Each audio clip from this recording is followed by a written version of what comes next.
യേശു ഭൂമിയെ കണ്ടൊരു രീതി, അതിനെക്കുറിച്ചൊന്ന് ഈ ദിവസം ഒന്ന് ഓർത്തെടുക്കാമെന്നാണ് കരുതുന്നത്. അതിൻ്റെ ഒന്നാം വരവിനെക്കുറിച്ചൊക്കെ നല്ല ഉറപ്പുള്ള നമ്മൾ അവിടെ നിന്ന് പറയുന്നൊരു രണ്ടാം വരവുണ്ട്. രണ്ടാം വരവിനകത്ത് എങ്ങനെയായിരിക്കും മനുഷ്യരാശി അവിടെ നിന്ന് അടയാളപ്പെടുത്താൻ പോവുക? രണ്ട് രീതിയിൽ മാനവരാശിയെ ഇങ്ങനെ വേർതിരിക്കും എന്നുള്ളതാണ് സുവിശേഷം വെച്ച് നീട്ടുന്ന പാഠം.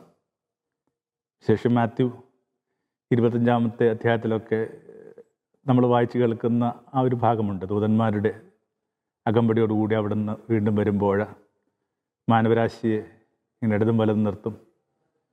ഇങ്ങനെ കോലാടുകളെയും ചെമ്മരിയാടുകളെയും വേർതിരിക്കും എന്നാണ് പറയുന്നത്.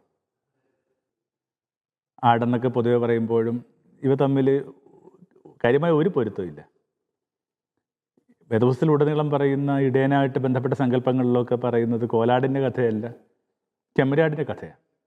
ചെമ്മരിയാടെന്ന് പറയുമ്പോൾ അതിനെപ്പോഴും ഒരു ഫ്ലോക്ക് ഇൻസ്റ്റിങ്ക്റ്റ് ഉണ്ടെന്നാണ് പറയുക. ഒറ്റയ്ക്ക് നടക്കുക എന്ന് പറയുന്നത്, ഒറ്റയ്ക്ക് നടന്നു കഴിഞ്ഞാൽ സർവൈവ് ചെയ്യാൻ പറ്റാത്തൊരു ജീവിയാണ് ഈ പറഞ്ഞ ചെമ്മരിയാട്. നമുക്ക് ഊഹിക്കാവുന്ന കണക്ക് വളരെ സോഫ്റ്റായിട്ടൊരു സംഭവമാണ്, അഗ്രസീവ് അല്ല. അതിങ്ങനെ ഒരു കൊമ്പുണ്ടെങ്കിൽ പോലും തനിക്കങ്ങനെ ഒരു കൊമ്പുണ്ടെന്നുള്ളൊരു ധാരണ അതിൻ്റെ ഉള്ളിൽ ഇനിയും പതിഞ്ഞിട്ടില്ല.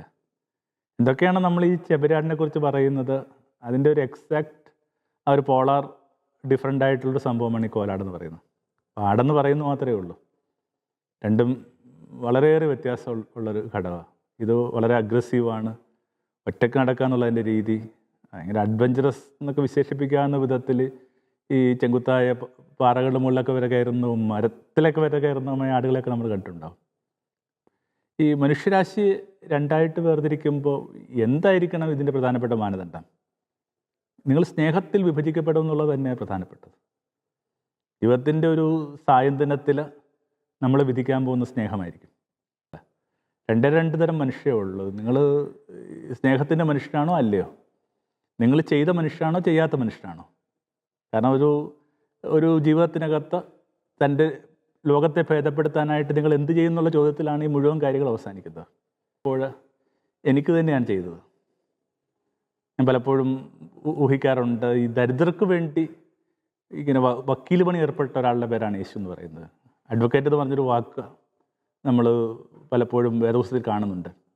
പരിസ്ഥാലമാന് വേണ്ടിയൊക്കെ ഉപയോഗിക്കുന്ന വാക്കാണ് അഡ്വക്കേറ്റ് എന്ന് പറയുന്നത്. സംബഡി വിൽ സ്പീക്ക് ഫോർ, ആ കൂട്ടത്തിൽ ഏറ്റവും ബ്ലെയിം ചെയ്യപ്പെടുന്ന, ഏറ്റവും അപകടത്തിലായ ഒരാൾക്ക് വേണ്ടി സംസാരിക്കുന്ന, ഏറ്റവും എൻഡേഞ്ചർഡ് ആയിട്ട് ഒരാൾക്ക് വേണ്ടി സംസാരിക്കുന്ന പേരാണ് അഡ്വക്കേറ്റ്. ദരിദ്രരുടെ കാലാകാലങ്ങളായിട്ടുള്ള അഡ്വക്കേറ്റ് എന്ന് പറയുന്ന യേശുവാണ്. അവർക്ക് ഇങ്ങനെ വക്കീൽ ഫീസ് കൊടുക്കാൻ പറ്റാത്തത് കൊണ്ട് യേശു തന്നെ ഇങ്ങനെ ആ ഒരു കറുത്ത ഗൗണൊക്കെ ധരിച്ച് അവർക്ക് വേണ്ടി വാദിക്കാൻ വേണ്ടി വരിക. എനിക്ക് വിശന്നു, എനിക്ക് ദാഹിച്ചു, ഞാൻ പരദേശിയായിരുന്നു, ഞാൻ തടവിലായിരുന്നു, ഞാൻ രോഗിയായിരുന്നു, നിങ്ങൾ എന്ത് ചെയ്തു?